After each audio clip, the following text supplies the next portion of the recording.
Hello, everybody, and welcome to another great, exciting episode of the Gridiron Glory with Will and Tad. Um, we're here to bring you exclusive content of all 32 teams in the NFL. We do it like nobody else, but this season we are bringing you season previews, and we're going to start our season preview series here with this episode, that being of the Miami Dolphins for their 2025 campaign. Yeah, we start off with Tua Tagovailoa, of course, the quarterback, Tad. And biggest question mark is, can Tua stay healthy? We know that with the history and everything that he's had with concussions and everything like that, obviously the talent is there. I believe he's a tremendous dynamic quarterback when he can stay healthy. He's a great leader. He has a great attitude. He brings good effort. His heart is always in the right place. He brings incredible, tremendous passion on the field.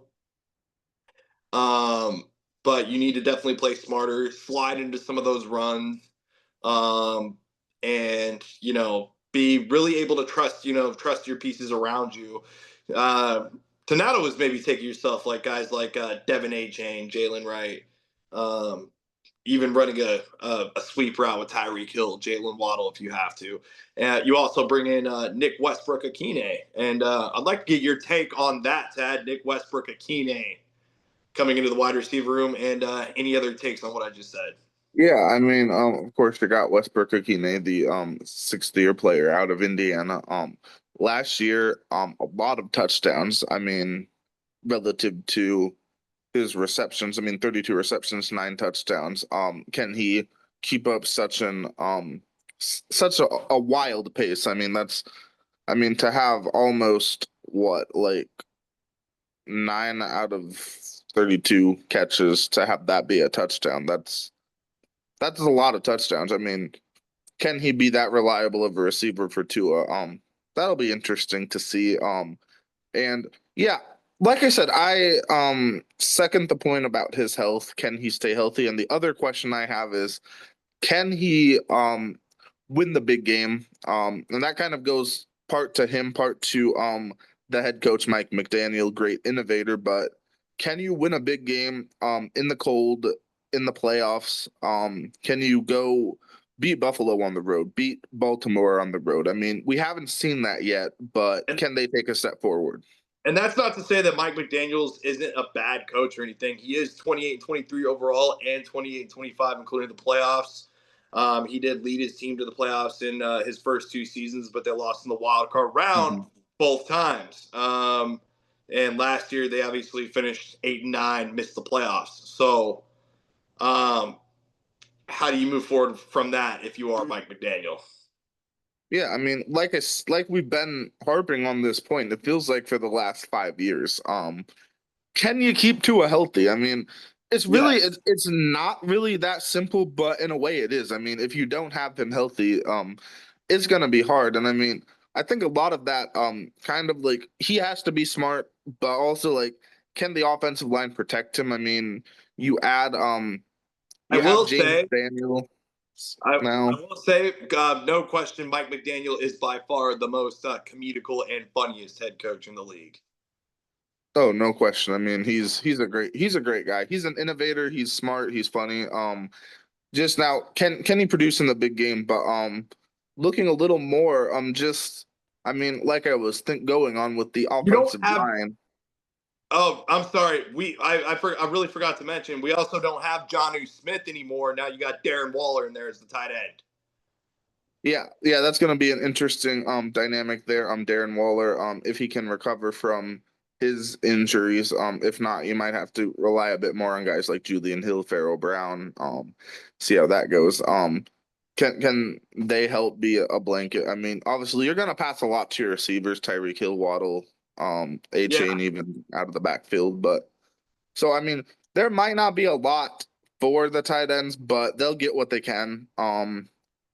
And I do want to briefly touch on their main offensive draft pick, Jonah Savinaya, the left guard out of Arizona. I mean, he'll have a big job to help keep Tua safe, the second round pick there. So what else do we know about the O line? yeah. The O line, according to PlayerProfiler.com, does rank number 21st. So a bit to a mid to lower tier offensive line here, Tad. Um, yeah, so obviously, probably the biggest thing to look out for is, obviously you did mention who they were able to bring in, who they were able to draft, but the biggest thing to look out for, Tad, is just really being able to protect Tua more than anything else here. Because if I'm that offensive line, I'm treating that like that's everything. And you did a really good job by bringing in the offensive guard that you did draft there out of Arizona. So kudos to them for going out there and trying to do that. So I'm really liking everything that's been put together so far for Miami. Um, and it's going to be a big task for um, Frank Smith, who's in his fourth season now, and he's been around with Mike McDaniel's. So he's worked with several other teams. So can Frank Smith, come out here and put the pieces together that he needs to put together? But Tad, the biggest question mark is, can Anthony Weaver, um, the defensive coordinator, put together his pieces while we get into those? Yeah, I mean, that's definitely a big question. I mean, the defense, I mean, you have some solid veterans, of course. Bradley Chubb, of course, Zach Sealer, and the big move on defense. We have to touch on this, of course. Yes. Bringing in Minka Fitzpatrick in the big trade. What's your take on that whole dynamic? Yeah, when you lose a guy like Jalen Ramsey, that's a big loss. I don't think Mika Fitzpatrick is a bad addition to this defense, Dad, but just Jalen Ramsey's aura and who he was as a leader, there is no replacing Jalen Ramsey. There isn't. You will never Mhm. have another guy like that, and especially in a situation that he did have in here with Miami in this system. So, but I do think Mika Fitzpatrick can bring in some of his leadership. So it'll be very interesting to see how that plays out at the free safety position. So they're obviously still looking out for the defensive backfield there. Um, I'm still to this moment trying to process the trade and the move. It's a league. It was a league shaking trade. So Sure. yeah. Um, but I definitely do like other pieces in this defense, like Storm Duck, Mike Hilton, Jalen Phillips, Tyrell Dotson, um, the middle linebacker. So um, I'm really interested myself in their defensive line. I mean, they have some very good yeah, young pieces. Obviously with Chop Robinson, for now, the second year player out of Penn State University, it looks like he's heavily in contention for a starting position, and he might even have won that out of camp. I mean, we'll see how that goes, how they line up week one. And of course, you have to mention Kenneth Grant, their first pick, 13th overall out of Michigan, the defensive tackle, currently slated in as a backup, but he's going to get a lot of snaps as their top pick. So it seems like they're putting a lot of capital into their defensive line the last two drafts. yeah, ranked number 11th on PFF. Yeah, you mentioned Bradley Chubb. You mentioned Chop Robinson. Big pieces there. Um, they're also mentioning to look out for Zach Seiler. So we'll be sure to check out for him.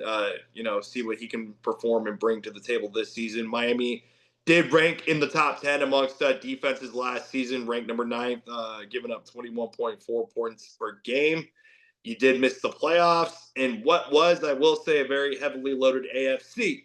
So, Tad, everything that we just mentioned is definitely going to have to come to fruition for this Dolphins team because they're right there on that brink. Everything is going to really, truly come together. I mean, yeah, beating those teams, keeping your guys healthy. Can you win in the cold? Because they're right there. They're right there. They're a team that I would say is way closer to winning the Super Bowl than a lot of teams in this league. Yeah, I mean, if they can keep everything together, if they can, obviously, you got to keep Tua healthy. That's number one. We've said that at least 5 times, and I mean, it bears repeating. But they have the potential. This is a talented roster. Can they keep it together? And maybe just as importantly, can they get over the hump and win a big game against a good team? As always on the Gridiron Glory, we have special intel with special teams. And of course, none other than the long snapper. Tad, what can you tell us about the Dolphins long snapper? Yeah, looking at Joe Cardona, he's in his now 11th year out of the Naval Academy. He went to Navy, of course. That's a big deal. That's just being a Naval Academy member is a big deal. And the highlight of his time at Navy is going 4-0 against Army. I think that bears mentioning. He was drafted in the fifth round by New England in 2015, so that's a big deal to be drafted that high as a long snapper. That's not something that you see very often.